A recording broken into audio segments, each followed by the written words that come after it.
ರೈತರ ಜೀವನಾಡಿ ಮೈಶುಗರ್ ಕಾರ್ಖಾನೆಯ ಬಾಯ್ಲರ್ಗೆ ಅಗ್ನಿ ಸ್ಪರ್ಶ ಮಾಡಲಾಗಿದ್ದು ಜುಲೈ 15ರಿಂದ ಕಬ್ಬು ಅರೆಯುವಿಕೆ ಪ್ರಾರಂಭವಾಗಲಿದೆ. ಜಿಲ್ಲಾಧಿಕಾರಿ ಡಾಕ್ಟರ್ ಕುಮಾರ, ಮೈಶುಗರ್ ಅಧ್ಯಕ್ಷರಾದ ಸಿಡಿ ಗಂಗಾಧರ್, ಎಂಡಿಸಿಸಿ ಬ್ಯಾಂಕ್ ಅಧ್ಯಕ್ಷರಾದ ಸಚಿನ್ ಚಿಲವರಾಯಸ್ವಾಮಿ ಮತ್ತು ಕಾರ್ಖಾನೆಯ ವ್ಯವಸ್ಥಾಪಕ ನಿರ್ದೇಶಕರಾದಂಥ ಮಂಗಲ್ದಾಸ್ ರವರು ಬಾಯ್ಲರ್ಗೆ ಅಗ್ನಿ ಸ್ಪರ್ಶ ಮಾಡುವ ಮೂಲಕ ಅಧಿಕೃತವಾಗಿ ಕಾರ್ಖಾನೆ ಆರಂಭಕ್ಕೆ ಚಾಲನೆ ನೀಡಿದರು.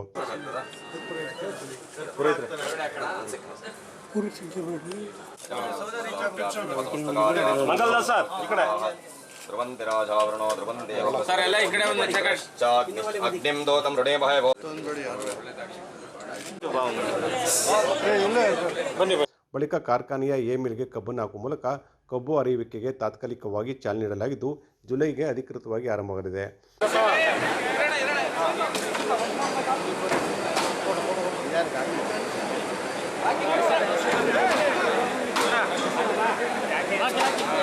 ಕಾರ್ಖಾನೆ ಅಧ್ಯಕ್ಷ ಸಿಡಿ ಗಂಗಾಧರ್ ಮಾತನಾಡಿ, ಕಾರ್ಖಾನೆಯನ್ನು ಎಲ್ಲ ರೀತಿಯಲ್ಲೂ ಸಜ್ಜುಗೊಳಿಸಲಾಗಿದೆ. ಪ್ರತಿನಿತ್ಯ 3500 ಟನ್ ಕಬ್ಬು ಅರೆಯುವ ಗುರಿ ಹೊಂದಲಾಗಿದೆ. ಶೇಕಡ 8.5ರಷ್ಟು ಸಕ್ಕರೆ ಇಳುವರಿ ನಿರೀಕ್ಷೆ ಮಾಡಲಾಗಿದೆ. ಕಳೆದ ವರ್ಷ ಕಬ್ಬು ಪೂರೈಸಿದ ಎಲ್ಲ ರೈತರಿಗೂ ಕಬ್ಬಿನ ಹಣವನ್ನು ಪಾವತಿ ಮಾಡಲಾಗಿದೆ. ಈ ವರ್ಷ ಕಾರ್ಖಾನೆಗೆ ಕಬ್ಬು ಸರಬರಾಜು ಮಾಡಿದ 15 ದಿನದೊಳಗೆ ಹಣವನ್ನು ಬಟಾವಣೆ ಮಾಡಲಾಗುವುದು ಅಂತ ಹೇಳಿದರು. ನಮ್ಮ ಮೈಸೂರು ಸಕ್ಕರೆ ಕಂಪನಿಯ 26-27ನೇ ಹಂಗಾಮಿನ ಬಾಯ್ಲರ್ ಪೂಜೆಯನ್ನು ಮಾಡಿದ್ದೀವಿ. 14, 13 ಅಥವಾ 15ನೇ ತಾರೀಕು ಕಬ್ಬು ನುಡಿಸ್ತಕ್ಕಂಥ ಕಾರ್ಯಕ್ರಮವನ್ನು ಪ್ರಾರಂಭ ಮಾಡ್ತೀವಿ. ಜೊತೆಗೆ ಸರ್ಕಾರದ ಸೂಚನೆಯಂತೆ ಕಾರ್ಖಾನೆಗಳು ಕೊಡಬೇಕಾಗಿದ್ದಂಥ 50 ರೂಪಾಯಿ ಪ್ರತಿ ಟನ್ಗೆ ರೈತರಿಗೆ ಪ್ರೋತ್ಸಾಹಧನವನ್ನು ಕೂಡ ಇವತ್ತು ನಾವು ಕೊಟ್ಟಿದ್ದೀವಿ. ಮಂಡ್ಯ ಜಿಲ್ಲೆಯಲ್ಲಿ ಕಬ್ಬು ನುಡಿಸ್ತಕ್ಕಂಥ ಯಾವುದೇ ಖಾಸಗಿ ಕಾರ್ಖಾನೆಗಳು ಇವತ್ತಿನವರೆಗೂ ಕೂಡ 50 ರೂಪಾಯಿ ಕೊಡ್ತಕ್ಕಂಥ ನಿಟ್ಟಿನಲ್ಲಿ ರೈತರಿಗೆ ಮನಸ್ಸು ಮಾಡಿಲ್ಲ. ಆದರೆ ಮೈಸೂರು ಸಕ್ಕರೆ ಕಂಪನಿ ಸರ್ಕಾರದ ಹಣಕಾಸಿನ ನೆರವು ಪಡೆದಲೇ ತನ್ನ ಒಂದು ಅನುದಾನದಲ್ಲೇ ನಮ್ಮೆಲ್ಲ ರೈತರಿಗೆ ಇವತ್ತು ಸರಬರಾಜು ಮಾಡಿದವರು 50 ರೂಪಾಯಿ ಕೊಡ್ತಾ ಇದ್ದೀವಿ. ಈ ಮೂಲಕ ಮಂಡ್ಯ ಜಿಲ್ಲೆಯ ಎಲ್ಲ ಕಬ್ಬು ಬೆಳೆಗಾರರಿಗೆ ಮನವಿ ಮಾಡ್ಕೊಳ್ಳೋದು ಏನಂದರೆ, ನಿಮ್ಮ ವ್ಯಾಪ್ತಿನಲ್ಲಿ ನೀವು ಸರಬರಾಜು ಮಾಡಿರ್ತಕ್ಕಂಥ ಸಕ್ಕರೆ ಕಾರ್ಖಾನೆಗಳಿಂದ 50 ರೂಪಾಯಿನ ಪಡೆ ತನಕ ನೀವು ಯಾರೂ ಕೂಡ ಕಬ್ಬನ್ನ ಸರಬರಾಜು ಮಾಡಬೇಡಿ. ಒಂದು ವೇಳೆ ನೀವು ಸರಬರಾಜು ಮಾಡಿದ್ರೆ ನಿಮ್ಗೆ ಯಾವುದೇ ಕಾರಣಕ್ಕೂ ಕೂಡ 50 ರೂಪಾಯಿ ಅವ್ರು ಕೊಡ್ತಕ್ಕಂಥ ಮನಸ್ಸು ಮಾಡೋದಿಲ್ಲ. ತಾವು ಸರಬರಾಜು ಮಾಡಲಿಲ್ಲ ಅಂತಂದರೆ ಮೈಸೂರು ಸಕ್ಕರೆ ಕಂಪನಿ ರೀತಿಯಲ್ಲಿ ನೀವು ಕೊಡಿ ಅಂತಕ್ಕಂಥ ಒತ್ತಾಯವನ್ನು ಮಾಡಿದ್ರೆ ಖಂಡಿತವಾಗ್ಲೂ ನಿಮಗೆ ಅವರು ಸಹಕಾರ ನೀಡ್ತಾರೆ, 50 ರೂಪಾಯಿ ಪ್ರೋತ್ಸಾಹ ಧನ ನೀಡ್ತಾರೆ ಅಂತಕ್ಕಂಥ ಒಂದು ಮನವಿಯನ್ನು ನಮ್ಮೆಲ್ಲ ರೈತ ಬಾಂಧವರಿಗೆ, ಕಬ್ಬು ಬೆಳೆಗಾರರಿಗೆ ವ್ಯಕ್ತಪಡಿಸ್ತಾ ಈ 26-27ನೇ ಸಾಲಿನಲ್ಲಿ ಯಶಸ್ವಿಯಾಗಿ ಕಬ್ಬು ನುಡಿಸ್ತಕ್ಕಂಥ ಕಾರ್ಯಕ್ರಮನ ನಾವು ಮಾಡ್ತೀವಿ. ಜಿಲ್ಲೆಯ ಜನಕ್ಕೆ ಮತ್ತು ನಮ್ಮ ನಾಯಕರಿಗೆ ಜೊತೆಗೆ ಸರ್ಕಾರಕ್ಕೆ ಅತ್ಯುತ್ತಮವಾದ ಹೆಸರನ್ನು ತರ್ತಕ್ಕಂಥ ನಿಟ್ಟಿನಲ್ಲಿ ನಾವು ಕೆಲಸ ಮಾಡ್ತೀವಿ ಅಂತಕ್ಕಂಥ ಒಂದು ಸದುದ್ದೇಶದಿಂದ ಈ ಎಲ್ಲ ಕಾರ್ಯಕ್ರಮವನ್ನು ಮಾಡಿದ್ದೀವಿ. ತಮ್ಮೆಲ್ಲರ ಸಹಕಾರ ಎಂದಿನಂತೆ ಇರಲಿ ಅಂತ ಮನವಿ ಮಾಡ್ತೀವಿ. ಇದೇ ಸಂದರ್ಭ ಕಳೆದ ಸಾಲಿನಲ್ಲಿ ಕಬ್ಬು ಸರಬರಾಜು ಮಾಡಿದ ರೈತರಿಗೆ ಸರ್ಕಾರದ ಆದೇಶದಂತೆ 50 ರೂಪಾಯಿ ಪ್ರೋತ್ಸಾಹ ಧನ ಚೆಕ್ಕನ್ನು ವಿತರಿಸಲಾಯಿತು. ಸಂದರ್ಭದಲ್ಲಿ ಜಿಲ್ಲಾಧಿಕಾರಿ ಡಾಕ್ಟರ್ ಕುಮಾರ, ರಾಜ್ಯ ಸಣ್ಣ ಕೈಗಾರಿಕೆಗಳ ಅಭಿವೃದ್ಧಿ ನಿಗಮದ ಉಪಾಧ್ಯಕ್ಷೆ ವಿಜಯಲಕ್ಷ್ಮಿ ರಘುನಂದನ್ ಸೇರಿದಂತೆ ರೈತ ಮುಖಂಡರು ಹಾಗೂ ಇನ್ನಿತರರು ಹಾಜರಿದ್ದರು. ಮದ್ದೂರು ಬೆಂಗಳೂರು ಮೈಸೂರು ಹೆದ್ದಾರಿಯಲ್ಲಿ ಕುಟುಂಬವೊಂದರ ಮೇಲೆ ಪುಂಡರು ಹಲ್ಲೆ ನಡೆಸಿರುವ ಪ್ರಕರಣ ವರದಿಯಾಗಿದೆ. ಈ ಸಂಬಂಧ ಮಂಡ್ಯದಲ್ಲಿ ಎಸ್ಪಿ ಡಾಕ್ಟರ್ ವಿಜಯ ಶೋಭಾರಾಣಿ ಹೇಳಿಕೆ ನೀಡಿದ್ದಾರೆ. ಶ್ರೀರಂಗಪಟ್ಟಣ ಟೋಲ್ ಬಳಿ ಕಾರು ಟಚ್ ಆದ ಕಾರಣಕ್ಕೆ ಗಲಾಟೆ ನಡೆದಿದೆ ತಿಳಿದು ಬಂದಿದೆ. ಬಳಿಕ ಮದ್ದೂರಿನ ಬಳಿ ಕಾರ್ ಫಾಲೋ ಮಾಡಿ ಬಂದು ಹಲ್ಲೆ ಮಾಡಲಾಗಿದೆ. ಪ್ರಕರಣ ಸಂಬಂಧ 5 ಮಂದಿ ಆರೋಪಿಗಳ ವಿರುದ್ಧ ದಸ್ತಗಿರಿ ಮಾಡಲಾಗಿದೆ. ಸಂತೋಷ್, ಅರುಣ್ಕುಮಾರ್, ಅಭಿಷೇಕ್, ವೆಂಕಟೇಶ್, ಪ್ರತಾಪ್ ಬಂಧಿತ ಆರೋಪಿಗಳಾಗಿದ್ದಾರೆ. ಬೆಂಗಳೂರು ಮೈಸೂರು ಹೆದ್ದಾರಿಯಲ್ಲಿ ಬೆಚ್ಚಿ ಬೀಳಿಸುವಂಥ ಕೃತ್ಯವನ್ನು ಪುಂಡರು ನಡೆಸಿದ್ದಾರೆ. ಕುಟುಂಬವೊಂದರ ಮೇಲೆ ಮನಸ್ಸು ಇಚ್ಛೆ 7 ಮಂದಿ ಗುಂಪು ಹಲ್ಲೆ ನಡೆಸಿದ್ದಾರೆ. ಈ ವಿಷಯ ಕ್ಯಾಮರಾದಲ್ಲಿ ಸೆರೆಯಾಗಿದೆ. ಜುಲೈ 5ರ ರಾತ್ರಿ ಈ ಘಟನೆ ನಡೆದಿದೆ. ಬೆಂಗಳೂರು ಮೂಲದ ಸಾಗರ್ ಹಾಗೂ ಕುಟುಂಬದ ಮೇಲೆ ಹಲ್ಲೆಯಾಗಿತ್ತು. ಮೈಸೂರಿನಿಂದ ಬೆಂಗಳೂರಿಗೆ ಕಾರಿನಲ್ಲಿ ತೆರಳುವಾಗ ಘಟನೆ ನಡೆದಿದೆ. ಮದ್ದೂರು ಪೊಲೀಸ್ ಠಾಣೆಯಲ್ಲಿ ಪ್ರಕರಣ ದಾಖಲಾಗಿತ್ತು. ಆರೋಪಿಗಳ ವಿರುದ್ಧ ಕಾನೂನು ಕ್ರಮ ಕೈಗೊಳ್ಳಲಾಗಿದೆ. ಈ ಸಂಬಂಧ ಇನ್ನಿಬ್ಬರು ಆರೋಪಿಗಳ ಪತ್ತೆಗೆ ಕ್ರಮ ಕೈಗೊಳ್ಳಲಾಗಿದೆ. ದಿನಾಂಕ 5/7/26ರಂದು ತಡರಾತ್ರಿ 10 ಗಂಟೆ ಸಮಯದಲ್ಲಿ ಶ್ರೀರಂಗಪಟ್ಟಣ ಟೋಲ್ ಹತ್ರ ಬರಬೇಕಾದ್ರೆ 2 ವೆಹಿಕಲ್ ಟಚ್ ಆಗ್ತದೆ. ತದನಂತರ ಅವರು ಅಲ್ಲೇ ಕಾಂಪ್ರಮೈಸ್ ಮಾಡ್ಕೊಳ್ತಾರೆ. ಅವರು ಏನಿದೆ ವಿಕ್ಟಿಮ್ ವೆಹಿಕಲ್ ಮುಂದೆ ಹೋದಾಗ ಹಿಂದೆಗಡೆ ಅಕ್ಯೂಸ್ಡ್ ವೆಹಿಕಲ್ಲು ಅವರು ಕ್ರಾಸ್ ಚೆಕ್ ಮಾಡ್ಕೊಂಡು ನೋಡ್ತಾರೆ. ವೆಹಿಕಲ್ಲು ಸ್ವಲ್ಪ ಹೆಚ್ಚು ಡ್ಯಾಮೇಜ್ ಆಗಿದೆ ಅಂದ್ಬಿಟ್ಟು ಮತ್ತೆ ಅದು ಕಂಪ್ಲೇಂಟ್ ವೆಹಿಕಲ್ ಏನು ವಿಕ್ಟಿಮ್ ವೆಹಿಕಲ್ಲು ಫಾಲೋ ಮಾಡ್ಕೊಂಡ್ಬರ್ತಾರೆ. ಅವ್ರು ಸ್ಟಾಪ್ ಮಾಡಲ್ಲ. ಅವ್ರನ್ನ ಹಂಗೆ ಚೇಸ್ ಮಾಡ್ಕೊಂಡು ಬಂದು ಮದ್ದೂರು ಹೈವೇ ಹತ್ರ ಅವರು ಸ್ಟಾಪ್ ಮಾಡಿಕೊಂಡು ಅವ್ರಿಗೆ ಹಲ್ಲೆ ಮಾಡಿರ್ತಾರೆ ಅಂತ ಹೇಳ್ಬಿಟ್ಟು ಒಂದು ಪ್ರಕರಣವನ್ನು ವಿಚಾರ ಗೊತ್ತಾಗಿರ್ತದೆ. ಇದ್ರ ಬಗ್ಗೆ ಒಂದು ಪ್ರಕರಣವನ್ನು ದಾಖಲು ಮಾಡಿಕೊಂಡು ಈಗಾಗಲೇ ಸಂತೋಷು, ಅರುಣ್ ಕುಮಾರು, ಅಭಿಷೇಕು, ವೆಂಕಟೇಶು ಮತ್ತು ಪ್ರತಾಪ್ ಅನ್ನೋ 5 ಜನರನ್ನು ದಸ್ತಗಿರಿ ಮಾಡಲಾಗಿದೆ. ಇವ್ರನ್ನ ಕಾನೂನು ರೀತಿಯ ಕ್ರಮ ಜರುಗಿಸಲಾಗಿದೆ. ಅವರು ಫಸ್ಟು ಕಂಪ್ಲೇಂಟ್ ಏನು ಹೇಳ್ತಾರೆ, ಫಸ್ಟು 5 ಜನ ಅಂತ ಹೇಳ್ತಾರೆ. ತದನಂತರ ಅವರು ವಿಡಿಯೋ ನೋಡಿ ಇನ್ನೂ 2 ಇದ್ದರು ಅಂತ ಹೇಳ್ತಾರೆ. ಸೊ ಇನ್ನೂ 2 ಯಾರಂತನೂ ಸಹ ಪತ್ತೆ ಮಾಡ್ತಾಯಿದ್ದಾರೆ. ಮಂಡ್ಯದ ತಾವರೆಗೆರೆಯಲ್ಲಿರುವ SBMB ಸಮುದಾಯ ಭವನದಲ್ಲಿ ಜಿಲ್ಲಾಡಳಿತ, ಜಿಲ್ಲಾ ಪಂಚಾಯತ್, ಜಿಲ್ಲಾ ಕಾನೂನು ಸೇವೆಗಳ ಪ್ರಾಧಿಕಾರ, ಮಕ್ಕಳ ರಕ್ಷಣಾ ನಿರ್ದೇಶನಾಲಯ, ಜಿಲ್ಲಾ ಮಕ್ಕಳ ರಕ್ಷಣಾ ಘಟಕ, ಮಹಿಳಾ ಮತ್ತು ಮಕ್ಕಳ ಅಭಿವೃದ್ಧಿ ಇಲಾಖೆ, ಪೊಲೀಸ್ ಇಲಾಖೆ ಮತ್ತು ಭಾರತೀಯ ರೆಡ್ ಕ್ರಾಸ್ ಸಂಸ್ಥೆ ಆಶ್ರಯದಲ್ಲಿ ಬಾಲ್ಯ ವಿವಾಹ, ಪೋಕ್ಸೋ ಕಾಯ್ದೆ, ಬಾಲಕಾರ್ಮಿಕ ಮತ್ತು ಮಾದಕ ವ್ಯಸನ ತಡೆಗಟ್ಟುವ ಮತ್ತು ಮಕ್ಕಳ ಸಂರಕ್ಷಣೆ ಕುರಿತು ಅರಿವು ಕಾರ್ಯಕ್ರಮ ಯಶಸ್ವಿಯಾಗಿ ನಡೆಯಿತು. ಕಾರ್ಯಕ್ರಮವನ್ನು ಹಿರಿಯ ಸಿವಿಲ್ ನ್ಯಾಯಾಧೀಶರಾದ ಆನಂದ್ ರವರು ಉದ್ಘಾಟಿಸಿದರು. ನಂತರ ಮಾತನಾಡಿದವರು, ಪೋಕ್ಸೋ ಕಾಯ್ದೆ ಬಗ್ಗೆ ಪ್ರತಿಯೊಬ್ಬರು ತಿಳುವಳಿಕೆ ಪಡೆದುಕೊಳ್ಳುವಂತೆ ಅವರು ಹೇಳಿದರು. ವಿವಾಹ ಏನಾಗುತ್ತೆ, ಬಾಲ್ಯ ವಿವಾಹ, ಈ ವಿವಾಹ ಯಾರು ಮಾಡ್ತಾರೆ, ಪೋಷಕರಾಗ್ಬೋದು ಅಥವಾ ವಿವಾಹದಲ್ಲಿ ಭಾಗವಹಿಸುವಂತರಾಗ್ಬೋದು, ವಿವಾಹದಲ್ಲಿ ಪೂಜಾರಿ ಆಗ್ಬೋದು, ಅಡುಗೆ ಆಗ್ಬೋದು, ಇವರೆಲ್ಲ ಸಹ ಆರೋಪಿಗಳಾಗ್ತಾರೆ. ಇವೆಲ್ಲರೂ ಸಹ ನಿಶ್ಚಯ ಆಗುತ್ತೆ. ಅದರಿಂದ ಮುಖ್ಯವಾಗಿ ನೀವು ಬಾಲ್ಯ ವಿವಾಹ ಎಲ್ಲೆಲ್ಲಿ ಆಗ್ತಾ ಇದೆ ಅನ್ನುವಂಥ ಸುದ್ದಿ ಬಂದಾಗ ಅದನ್ನ ಧೈರ್ಯವಾಗಿ ಬಂದಿರೋ ಲೈನ್ಗೆ ಮಕ್ಕಳ ಸಹಾಯವಾಣಿ ಇದೆ, 112 ಪೊಲೀಸ್ ಇಲಾಖೆ ನಂಬರ್ ಇದೆ. ಇಲ್ಲಿ ನೀವು ಮುಖ್ಯವಾಗಿ ನೀವು ಫೋನ್ ಮಾಡಿದಾಗ ನಿಮ್ಮ ಯಾರು ಹೇಳಿದ್ದಾರೆ ಅನ್ನೋ ಹೆಸರನ್ನ ಡಿಸ್ಕ್ಲೋಸ್ ಮಾಡಲ್ಲ. ಅಟ್ಲೀಸ್ಟ್ ಆ ಬಾಲ್ಯ ವಿವಾಹವನ್ನ ತಡೆಗಟ್ಟಿ ಆ ಮಕ್ಕಳ ಒಂದು ಪುನರ್ಜೀವನಕ್ಕೆ ಅವಕಾಶ ಆಗುತ್ತೆ. ಯಾಕಂದ್ರೆ ಪ್ರತಿಯೊಬ್ಬರು ಸಹ ಆ ಬಾಲ್ಯ ವ್ಯವಸ್ಥೆ ಏನಿದೆ ಅದನ್ನ ಅನುಭವಿಸುವಂತಹ ರೈಟ್ಸ್ ನಮ್ಮ ಕಾನ್ಸ್ಟಿಟ್ಯೂಷನ್ ಕೊಟ್ಟಿದೆ. ಅದು ಮಕ್ಕಳ ಹಕ್ಕು, ಅದನ್ನ ಕಿತ್ಕೊಳ್ಳುವಂತ ಹಕ್ಕು ಯಾವ ತಂದೆ ತಾಯಿಗೆ ಸಹ ಇಲ್ಲ. ಜಿಲ್ಲಾ ಪೊಲೀಸ್ ವರಿಷ್ಠಾಧಿಕಾರಿ ಡಾಕ್ಟರ್ ಶೋಭಾರಾಣಿ ಕೂಡ ಮಾತನಾಡಿ ಕಾರ್ಯಕ್ರಮದ ಮಹತ್ವವನ್ನು ವಿವರಿಸಿದರು. ಮನಸ್ಸಿಟ್ಕೊಂಡು ನಿಮ್ಮ ಮನಸ್ಸನ್ನು ತಗೊಳ್ಬೇಕು, ಇದನ್ನ ನಿಮ್ಮಲ್ಲಿ ನೀವೇ ಸಂಕಲ್ಪ ಮಾಡ್ಕೋಬೇಕು. ಯಾವಾಗಾದ್ರೂ ನೀವು ಈ ದಿವಸದ ಓದನ್ನ ನಾಳೆ ಓದುತ್ತೀನಿ ಇಟ್ಸ್ ಎ ಫೇಲ್ಯೂರ್. ಮತ್ತೆ ಹೆಣ್ಣು ಮಕ್ಕಳು ಈ ಒಂದು ಫಿಸಿಕಲ್ ಅಟ್ರಾಕ್ಷನ್ ಏನೋ ಒಂದು ಆ ಮಿನಿಟ್ಗೆ ಒಂದು ಖುಷಿ ಕೊಡುವಂಥದ್ದು, ಏನೋ ಒಂದು ಡಿಸೈಡ್ ಮಾಡಿರ್ತಾರೆ, ಯಾರೋ ಲವ್ ಮಾಡ್ತಾರೆ, ಅವರು ಕೆಲಸ ಕಾರ್ಯಗಳನ್ನ ನೀವು ಇನ್ನ ಬಿಲೋ 18 ಇರ್ತೀರಿ, ನಿಮಗೂ ಲೈಫ್ ಡಿಸಿಷನ್ ಮಾಡ್ಬೇಕಾಗಲ್ಲ. ಒಂದು ತಪ್ಪು ಹೆಜ್ಜೆ ಇಟ್ಬಿಟ್ರೆ ನಿಮ್ಮ ಜೀವನ ಪರ್ಯಂತ ಅದು ನಿಮ್ಮನ್ನ ಗೋಳುಕೊಡುತ್ತದೆ. ನೀವು ಯಾವತ್ತೂ ಜೀವನ ಸರಿಪಡಿಸ್ಕೊಳಕ್ಕಾಗಲ್ಲ. ಮಕ್ಕಳ ಲೈಫ್ ತುಂಬಾ ದೊಡ್ಡದು. ಯಾವುದೇ ಕಾರಣಕ್ಕೂ ಟೆಂಪರರಿ ಏನು ಸುಖ ಇದೆ ಅದಕ್ಕೆ ಖುಷಿ ಪಡಬಾರ್ದು. ವಿದ್ಯೆ ಬಗ್ಗೆ ಕಾನ್ಸಂಟ್ರೇಟ್ ಮಾಡಿ. ಆಯ್ತು, ಇವಾಗ ನೀವು ಯಾವುದೋ ಒಂದು ಹೆಣ್ಮಗು ಒಂದು ರಾಂಗ್ ಸ್ಟೆಪ್ ತಗೊಳ್ಳು, ಒಂದು ಮದುವೆ ಆಯ್ತು, ಲವ್ ಮಾಡಿದ್ರು, ಅಥವಾ ಒಂದು ಪ್ರೆಗ್ನೆನ್ಸಿ ಆಗಿಬಿಡುತ್ತೆ, ನಾವು ಕೇಸ್ ಮಾಡ್ತೀವಿ, ಅರೆಸ್ಟ್ ಮಾಡ್ತೀವಿ.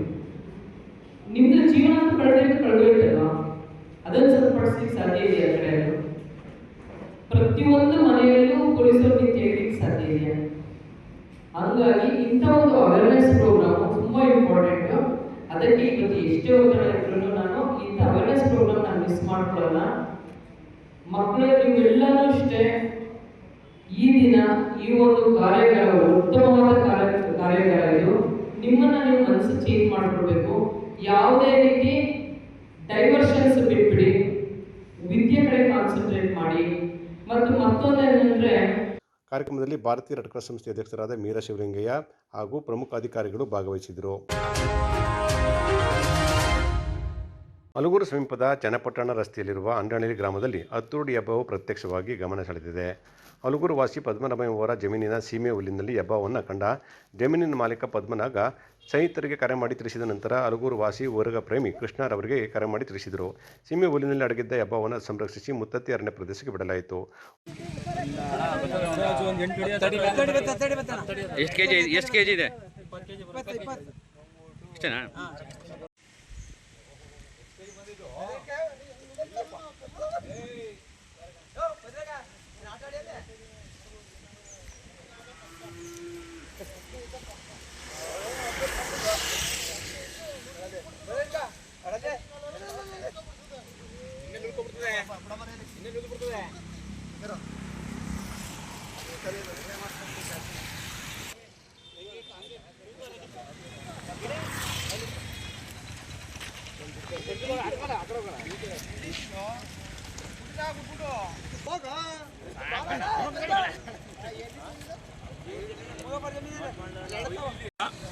ಅಲಗೂರು ನಮ್ದು ಜಮೀನು ಬಂದು ಅಣ್ಣಳ್ಳಿಲಿದೆ.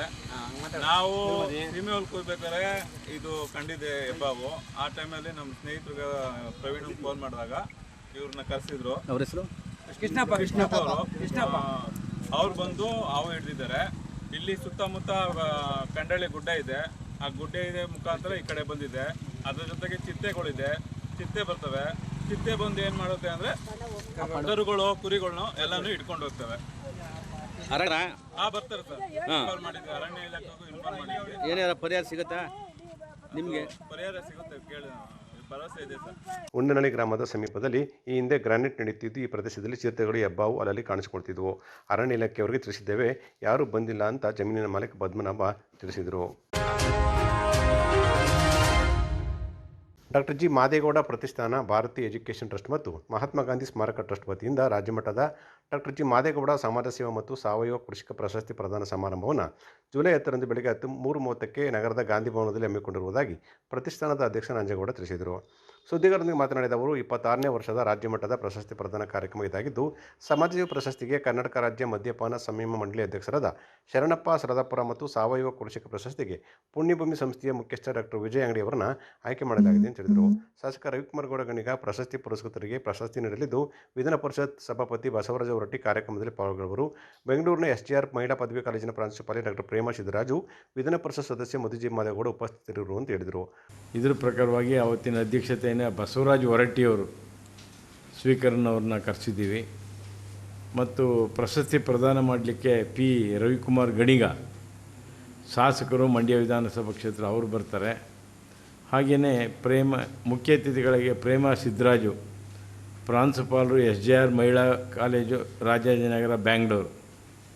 ಬಟ್ ನಾವು ಪ್ರಶಸ್ತಿ ಪುರಸ್ಕೃತರಿಗೆ ನಾವು ಬಹುಶಃ ಇಡೀ ರಾಜ್ಯ ಮಟ್ಟದ ಇದರಲ್ಲಿ ನಾವು ಈಗಾಗಲೇ 26ನೇ ವರ್ಷದ್ದಾದ್ದರಿಂದ ಎಲ್ಲರನ್ನೂ ನಾವು ಪರಾಮರ್ಶಿಸಿ ನಮಗೆ ತುಂಬ ಅರ್ಹರಾದಂಥವರು ಬಹುಶಃ ಯಾದಗಿರಿ ಜಿಲ್ಲೆಯವರು ಶರಣಪ್ಪ ಸಲದಾಪುರ ಅಂತ ಈಗ ಮದ್ಯಪಾನ ಸಂಯಮ ಮಂಡಳಿ ಅಧ್ಯಕ್ಷರಾಗಿದ್ದಾರೆ. ಭಾರಿ ತುಂಬ ಅಪ್ಪಟ ಗಾಂಧಿವಾದಿ. ಅವ್ರನ್ನ ನಾವು ಆರಿಸಿದ್ದೀವಿ ಸಮಾಜ ಸೇವಾ ಪ್ರಶಸ್ತಿಗೆ. ಸಾವಯವ ಕೃಷಿಕ ಪ್ರಶಸ್ತಿಗೆ ನಿಮ್ಮ ಪತ್ರಿಕೆಯ ಇದು ರೇಡಿಯೋ ಇದರಲ್ಲಿ ಇದಾಗಿದ್ದರು ಅವರು ಹಾಸನದಲ್ಲಿ. ಅವರು ಒಂದು ಪುಣ್ಯಭೂಮಿ ಅಂತ ಒಂದು 2 ಎಕರೆ 3 ಎಕರೆಯಲ್ಲಿ ಸಾವಯವ ನೈಸರ್ಗಿಕ ಕೃಷಿ, ಅರ್ಥಾತ್ ಸಾವಯವ ಕೃಷಿಗಿಂತಲೂ ನೈಸರ್ಗಿಕ ಕೃಷಿಯನ್ನು ಚೆನ್ನಾಗಿ ಬರೆದು ಇಡೀ ಸುಮಾರು ಒಂದು 50 ಪುಸ್ತಕಗಳನ್ನು ಕೂಡ ಬರೆದಿದ್ದಾರೆ. ಅವರು ಪತ್ರಿಕೆ ಮತ್ತು ಇವಕ್ಕೆಲ್ಲ ಒಳ್ಳೊಳ್ಳೆ ಆರ್ಟಿಕಲ್ ಬರೀತಾ ಇರ್ತಾರೆ. ವಿಜಯ ಅಂಗಡಿ ಅಂತ ನೀವು ಕೇಳಿರ್ಬೋದು. ಬಟ್ ಅವ್ರನ್ನ ನಾವು ಅವ್ರ ಕಣ್ಣಾರೆ ನೋಡಿ ಅವ್ರು ಮಾಡಿರ್ತಕ್ಕಂಥ ಸಾವಯವ ಕೃಷಿಕನ್ನು ಅದಕ್ಕೆ ನಾವು ಆರಿಸ್ಕೊಂಡಿದ್ದೀವಿ. ಈ ಸಮಾರಂಭಕ್ಕೆ ಮಧು ಮಾದೇಗೌಡರು, ನಮ್ಮ ಸಂಸ್ಥೆ ಅಧ್ಯಕ್ಷರಂತ ಮಧು ಮಾದೇಗೌಡರು, ಶಾಸಕರು, ವಿಧಾನ ಪರಿಷತ್, ಕರ್ನಾಟಕ ಸರ್ಕಾರ ಅಧ್ಯಕ್ಷರು, BET ಹಾಗೂ ಮಹಾತ್ಮ ಗಾಂಧಿ ಸ್ಮಾರಕ ಟ್ರಸ್ಟ್ನ ಅಧ್ಯಕ್ಷರು, ಇವರು ಕೂಡ ಪ್ರತಿಷ್ಠಿತರಿರ್ತಾರೆ. ಬಟ್ ನಾವೆಲ್ಲವೂ ಕೂಡ ಇಡೀ ಮಾದೇಗೌಡ ಪ್ರತಿಷ್ಠಾನ, ಭಾರತೀಯ ಎಜುಕೇಷನ್ ಟ್ರಸ್ಟ್ ಭಾರತೀನಗರ, ಮಂಡ್ಯ ಮಹಾತ್ಮ ಗಾಂಧಿ ಸ್ಮಾರಕ ಟ್ರಸ್ಟು ಮತ್ತು ಭಾರತೀಯ ಕಾಲೇಜಿನ ಎಲ್ಲ ಪದಾಧಿಕಾರಿಗಳು, ಟ್ರಸ್ಟಿಗಳು, ಅಂಗಸಂಸ್ಥೆಗಳ ಮುಖ್ಯಸ್ಥರು, ಬೋಧಕೇತರು ಎಲ್ಲರೂ ಕೂಡ ಒಟ್ಟಾರೆ ಸೇರಿ ನಾವು ಈ ಕಾರ್ಯಕ್ರಮವನ್ನು ಹಮ್ಮಿಕೊಂಡು ಮಾಡ್ತಾಯಿದ್ದೀವಿ. ದಯವಿಟ್ಟು ಇದಕ್ಕೆ ಒಳ್ಳೆಯ ಪ್ರಚಾರ ಕೊಡಬೇಕು. ತಾವು ಎಲ್ಲ ಪತ್ರಿಕೆಗಳಲ್ಲೂ ಬರುವ ಹಾಗೆ ತಾವು ಇದನ್ನು ಮಾಡಬೇಕು ಅಂತ ತಮ್ಮಲ್ಲಿ ಮತ್ತೊಮ್ಮೆ ಪ್ರಾರ್ಥನೆ ಮಾಡ್ತಾಯಿದ್ದೇನೆ. ಗೋಷ್ಠಿಯಲ್ಲಿ ಕಾಲೇಜಿನ ಪ್ರಾಂಶುಪಾಲ ಮಹಾದೇವಸ್ವಾಮಿ, ಪ್ರೊಫೆಸರ್ ಕೃಷ್ಣ, ಪ್ರೊಫೆಸರ್ ನಾಗರಾಜು ಇದ್ದರು. Social democratic party of India ಪಕ್ಷದ ಮೈಸೂರು ವಿಭಾಗೀಯ ನಾಯಕರ ಸಭೆಯನ್ನು ಜುಲೈ 9ರಂದು ಮಂಡ್ಯ ನಗರದ ಹೊರವಲಯದಲ್ಲಿರುವ ANDA ಕನ್ವೆನ್ಷನ್ ಅಲ್ಲಿ ಹಮ್ಮಿಕೊಂಡಿರುವುದಾಗಿ ಪಕ್ಷದ ರಾಜ್ಯ ಖಜಾಂಚಿ ಅಹಮದ್ ಖಾನ್ ತಿಳಿಸಿದರು. ಸುದ್ದಿಗಾರರೊಂದಿಗೆ ಮಾತನಾಡಿದ ಅವರು, ಪಕ್ಷದ ಆಂತರಿಕ ಸಭೆ ಇದಾಗಿದ್ದು, ಮೈಸೂರು, ಮಂಡ್ಯ, ರಾಮನಗರ, ಕೋಲಾರ, ಚಿಕ್ಕಬಳ್ಳಾಪುರ, ಚಿಕ್ಕಮಗಳೂರು, ಹಾಸನ, ಮಡಿಕೇರಿ, ಚಾಮರಾಜನಗರ ಮತ್ತು ತುಮಕೂರು ಜಿಲ್ಲೆಗಳ ಒಟ್ಟು 1200 ಮಂದಿ ಪಕ್ಷದ ಪದಾಧಿಕಾರಿಗಳ ಮಟ್ಟದ ನಾಯಕರು ಸಮಾವೇಶದಲ್ಲಿ ಭಾಗವಹಿಸಲಿದ್ದಾರೆ ಎಂದು ಹೇಳಿದರು. ಸಭೆಯಲ್ಲಿ ಪಕ್ಷದ ರಾಷ್ಟ್ರೀಯ ಅಧ್ಯಕ್ಷರಾದ MK ಪೈಜಿ ಮತ್ತು ವಿಭಾಗದ ಎಲ್ಲ ನಾಯಕರಿಗೆ ಮುಂಬರುವ ಚುನಾವಣೆಗೆ ಪೂರ್ವ ಸಿದ್ಧತೆ, ಸಮಕಾಲೀನ ಬೆಳವಣಿಗೆ, ಶೋಷಿತ ಅಲ್ಪಸಂಖ್ಯಾತ ಹಿಂದುಳಿದ ವರ್ಗಗಳ ಸಮಸ್ಯೆಗಳನ್ನು ಅರ್ಥೈಸಿಕೊಂಡು ಅವುಗಳಿಗೆ ಸ್ಪಂದನೆ ಕುರಿತಂತೆ ಚರ್ಚೆ ಮಾಡಿ ಹಲವು ನಿರ್ಧಾರಗಳನ್ನು ಕೈಗೊಳ್ಳಲಾಗುವುದು ಅಂತ ಅವರು ಹೇಳಿದರು. ಮೈಸೂರು ವಿಭಾಗೀಯ ನಾಯಕರ ಒಂದು ಸಮಾವೇಶ ಜುಲೈ 9ನೇ ತಾರೀಕು ಈ ಸಕ್ಕರೆ ನಗರಿ ಮಂಡ್ಯದಲ್ಲಿ AA ಕನ್ವೆನ್ಷನ್ ಹಾಲ್ ಏನಿದೆ ಅಲ್ಲಿ ಹಮ್ಮಿಕೊಳ್ಳಲಾಗಿದೆ. ಇದು ಪಕ್ಷದ ಆಂತರಿಕ ಸಭೆಯಾಗಿದ್ದು, ಇದರಲ್ಲಿ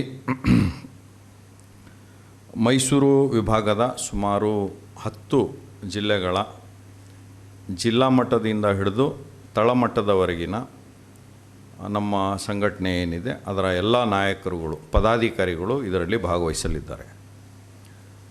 ಸೊ ಈ ಸಮಾವೇಶದಲ್ಲಿ ಏನು ಪಕ್ಷದ ಸಂಘಟನಾ ಬಲವರ್ಧನೆ ಮಾಡಿಕೊಳ್ಬೇಕು, ಹೇಗೆ ಮಾಡಿಕೊಳ್ಬೇಕು, ಹಾಗೆಯೇ ಮುಂಬರುವ ಚುನಾವಣೆಗೆ ಪಕ್ಷವನ್ನು ಚುನಾವಣಾ ದೃಷ್ಟಿಯಿಂದ ಹೇಗೆ ಸಂಘಟಿಸಬೇಕು, ಚುನಾವಣೆಗೆ ಒಂದು ಪೂರಕವಾದಂತಹ ಪೂರ್ವ ಸಿದ್ಧತೆಗಳನ್ನು ಏನು ಮಾಡಿಕೊಳ್ಬೇಕು, ಹಾಗೆಯೇ ಸಮಕಾಲೀನ ರಾಜಕೀಯ ಬೆಳವಣಿಗೆಗಳು ಏನಿದೆ ಅದರ ಬಗ್ಗೆ, ಮತ್ತು ಸಮಾಜದ ಶೋಷಿತ ವರ್ಗಗಳಲ್ಲಿ, ವಿಶೇಷವಾಗಿ ದಲಿತರಲ್ಲಿ, ಅಲ್ಪಸಂಖ್ಯಾತರಲ್ಲಿ, ಹಿಂದುಳಿದ ವರ್ಗಗಳಲ್ಲಿ ಮತ್ತು ಅಲೆಮಾರಿ ಜನಾಂಗಗಳಲ್ಲಿ ಸದ್ಯಕ್ಕೆ ಇರುವಂತಹ ಸಮಸ್ಯೆಗಳು ಮತ್ತು ತಲ್ಲಣಗಳು ಏನಿವೆ ಅದರ ಬಗ್ಗೆ ನಮ್ಮ ನಾಯಕ ವರ್ಗಕ್ಕೆ, ನಮ್ಮ ನಾಯಕರುಗಳಿಗೆ ಅರ್ಥ ಮಾಡಿಸುವಂತಹ ಮತ್ತು ಅದಕ್ಕೆ ಹೇಗೆ ಸ್ಪಂದಿಸಬೇಕು, ಒಟ್ಟಾರೆಯಾಗಿ ಇವೆಲ್ಲವನ್ನು ಇಟ್ಕೊಂಡು ಪಕ್ಷದ ಮುಂದಿನ ಕಾರ್ಯತಂತ್ರಗಳ ಬಗ್ಗೆ ನಮ್ಮ ರಾಷ್ಟ್ರೀಯ ನಾಯಕರು ಹಾಗೂ ರಾಜ್ಯ ನಾಯಕರುಗಳು ಅವರಿಗೆ ಮಾರ್ಗದರ್ಶನ ನೀಡಲಿದ್ದಾರೆ. ಈ ಸಭೆಯ ಉದ್ದೇಶ ಅದೇ. ಅದರೊಂದಿಗೆ ಇದೊಂದು ಆಂತರಿಕ ಸಭೆ ಆದರೂ ಕೂಡ ಪಕ್ಷದ ರಾಷ್ಟ್ರೀಯ ಅಧ್ಯಕ್ಷ MK ಫೈಜಿ ಅವರು ಪ್ರಥಮ ಬಾರಿಗೆ ನಮ್ಮ ಮಂಡ್ಯ ಜಿಲ್ಲೆಗೆ, ಮಂಡ್ಯ ನಗರಕ್ಕೆ ಆಗಮಿಸುತ್ತಿರುವ ಸಂದರ್ಭದಲ್ಲಿ ಇಲ್ಲಿನ ನಾಯಕರುಗಳು, ಕಾರ್ಯಕರ್ತರು ಮತ್ತು ನಮ್ಮೊಂದಿಗೆ ಸಮಾನ ಮನಸ್ಕ ಇತರೆ ಸಂಘಟನೆಗಳು, ಅದರ ನಾಯಕರುಗಳು, ಮುಂದಾಳುಗಳು, ಸಾರ್ವಜನಿಕರು ಎಲ್ಲರೂ ಸೇರಿ ಅವರನ್ನು ಅಭೂತಪೂರ್ವವಾಗಿ ಸ್ವಾಗತಿಸುವ ಸಿದ್ಧತೆ ಮಾಡಿಕೊಂಡಿದ್ದಾರೆ. ಹಾಗಾಗಿ ತಮ್ಮಲ್ಲಿ ಒಂದು ವಿನಂತಿ, ಈ ನಮ್ಮ ಎಲ್ಲ ಕಾರ್ಯಕ್ರಮಗಳಿಗೆ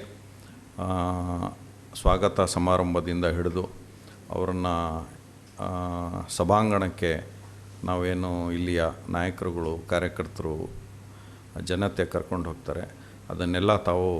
ಗೋಷ್ಠಿಯಲ್ಲಿ ಮೊಹಮ್ಮದ್ ತಾಹಿರ್, ಮುಹಮ್ಮದ್ ಅಹಮದ್, ಅತೀಕ್ ಅಹಮದ್, ಮುಬಾರಕ್ ಹುಸೇನ್, ಅಸ್ಕರ್ ಅಹಮದ್ ಇದ್ದರು.